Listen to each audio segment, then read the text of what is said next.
요한계시록 14장 9절에서 11절 말씀 보겠습니다. 요한계시록 14장 9절에서 11절 말씀입니다. 또 세 번째 다른 천사가 그들을 뒤따라와서 큰 소리로 말하였습니다. 그 짐승과 그 짐승 우상에게 절하고 이마나 손에 표를 받는 사람은 누구든지 하나님의 진노의 포도주를 마실 것이다.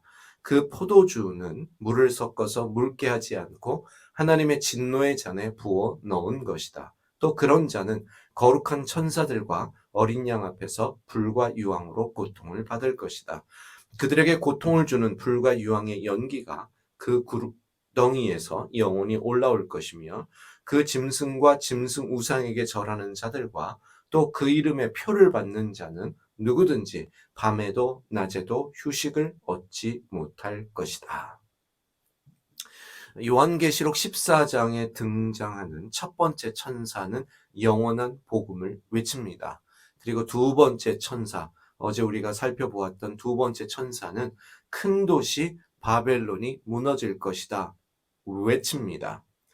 오늘 우리가 읽었던 말씀에 등장하는 세 번째 천사는 짐승과 짐승 우상에게 절하고 이마나 손에 표를 받는 사람들에게 어떤 하나님의 진노가 임하는지를 말합니다.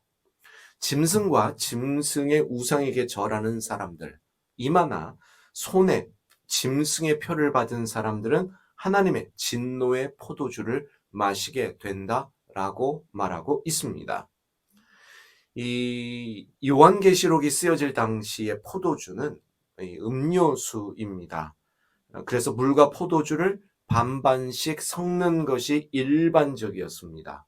그래서 3대2 또는 3대1 정도로 물을 많이 섞어서 마셨는데 취하고 싶은 경우에는 포도주에 물을 섞지 않았습니다. 그런데 물을 섞어서 묽게 하지 않는 하나님의 진노의 잔에 부어 넣을 것이다 라고 말하고 있는 것은 그만큼 강력한 하나님의 심판을 예고하고 있는 것입니다. 물에 섞지 않은 포도주, 강력한 하나님의 심판을 예고하고 있습니다. 그런데 하나님의 심판은 여기서 끝나지 않는다는 사실입니다.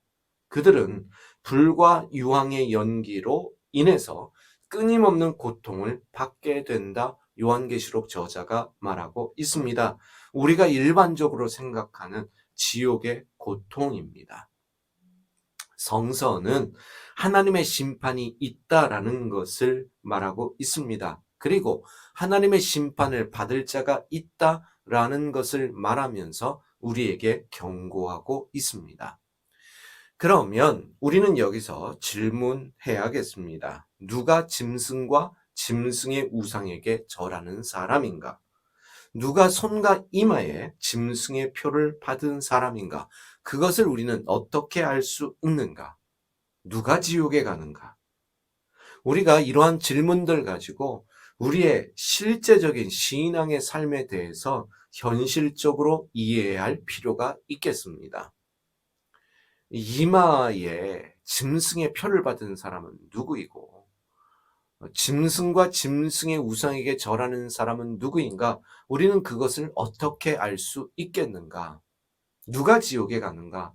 라는 문제들에 대해서 우리가 현실적인 이해가 필요하다는 것입니다.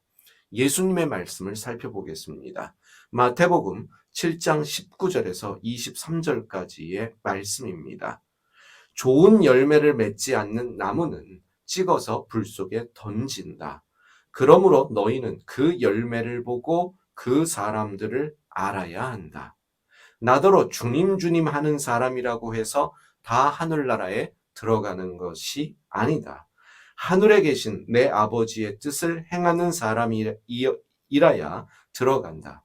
그날에 많은 사람이 나에게 말하기를 주님 주님 우리가 주님의 이름으로 예언을 하고 주님의 이름으로 귀신을 쫓아내고 주님의 이름으로 많은 기적을 행하지 않았습니까? 할 것이다.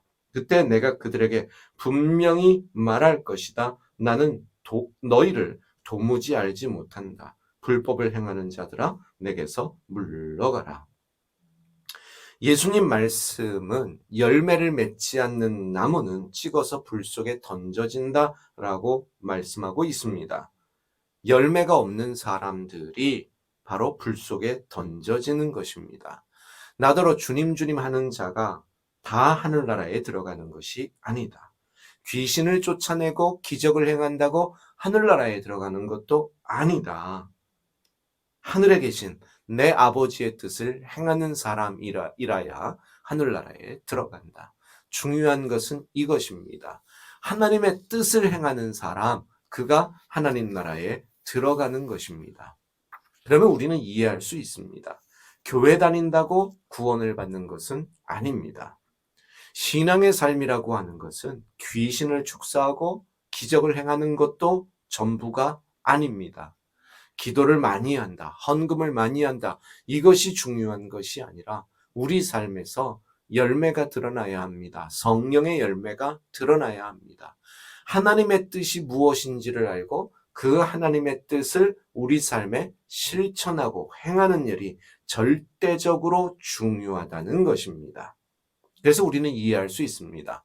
짐승과 짐승의 우상에게 절하지 않는 것, 손과 이마에 짐승의 표를 받지 않는 것은 어떠한 뜻일까? 주님의 뜻대로 사는 삶입니다. 그래서 짐승과 짐승의 우상에게 절한다? 하나님의 뜻과 상관없이 사는 삶입니다. 짐승의 표를 손과 이마에 받는다? 하나님의 뜻과 상관이 없는 삶을 말합니다. 하나님의 뜻이 무엇입니까? 우리는 성서를 통해서 하나님의 뜻을 이해할 수 있습니다. 하나님의 생활 방식에 따라 다른 사람에게 친절하고 너그럽고 온유하고 바르게 행하는 삶입니다. 사랑과 희락과 화평과 인내와 자비와 양성과 충성과 온유와 절제, 오래 참음에 이러한 성령의 열매들을 맺는 삶, 이것이 바로 하나님의 뜻대로 사는 삶입니다. 주님이 원하시는 삶, 구원받은 삶은 성령의 열매를 드러내는 삶입니다. 이것도 성령께서 우리 안에 일하시기 때문에 구원을 받은 자는 성령의 열매가 드러날 수밖에 없는 것입니다. 사랑하는 여러분, 오늘도 주님의 뜻이 무엇인가를 고민하면서 그 주님의 뜻을 행하는 은혜가 여러분 가운데 넘쳐나시기를 주님의 이름으로 축복합니다. 기도하겠습니다. 살아계신 하나님 아버지, 우리가 구원받은 자의 삶이 무엇인지를 고민하게 하여 주시고 정말 지옥에 떨어지는 사람은 누구인가 우리로 하여금 생각하게 하여 주시옵소서. 하나님 뜻대로 행하지 않는 사람들은 불 속에 던져진다, 예수님 말씀하셨는데 하나님 뜻이 무엇이겠습니까? 하나님의 생활 방식에 따라 다른 사람에 대하여 친절하고 너그럽고 바르게 사는 삶인데 이러한 삶에 대한 실천이 저희에게 있게 하여 주시옵소서. 어찌하든지 오늘도 성령님의 도우심으로 말미암아 예수님 닮아가는 하나님의 성품이 드러나는 그러한 삶을 살게 하여 주시고 하나님의 은혜가 저희 삶 가운데 넘쳐나게 하여 주시옵소서. 예수님 닮은 그리스도인들 다 되게 하여 주시옵소서. 예수님의 이름으로 기도드립니다.